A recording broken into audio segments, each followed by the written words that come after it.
Bien, el Q36 es teórico y es de razonar. Dice, un metal emite electrones por efecto fotoeléctrico cuando se irradia con luz azul, pero no los emite cuando se irradia con luz anaranjada.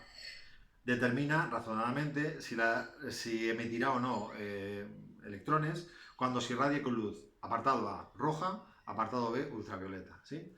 Entonces, bueno, como dato, tenemos que nos han dicho que la luz azul sí que produce el efecto fotoeléctrico, mientras que la luz anaranjada no lo hace. Entonces me preguntan qué pasará con luz roja y qué pasará con luz ultravioleta. Bien, para razonarlo solamente tenemos que acordarnos de la ecuación de Planck. La ecuación de Planck nos relaciona el universo corpuscular, la energía de la partícula, con la frecuencia de la onda, ¿vale? Entonces, nosotros sabemos que la luz roja tiene una frecuencia más pequeña que la luz naranja. Los fotones de luz naranja no conseguían satisfacer el trabajo de extracción, es decir, esos fotones con la frecuencia que tienen no consiguen la energía suficiente para satisfacer el trabajo de extracción. Por tanto, con el naranja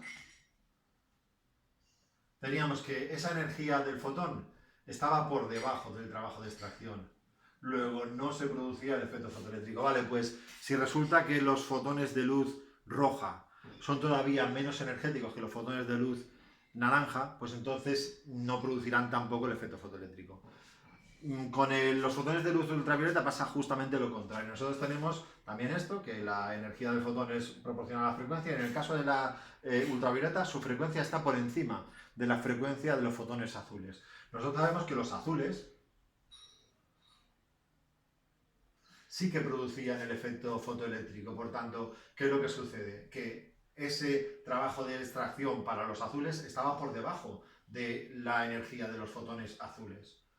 Vale, pues si yo estoy enviando fotones de luz ultravioleta que son todavía más energéticos que los azules, por supuesto, producirán el efecto fotoeléctrico. Podemos añadir también que no solamente arrancarán electrones, sino que los arrancarán con una energía cinética más grande.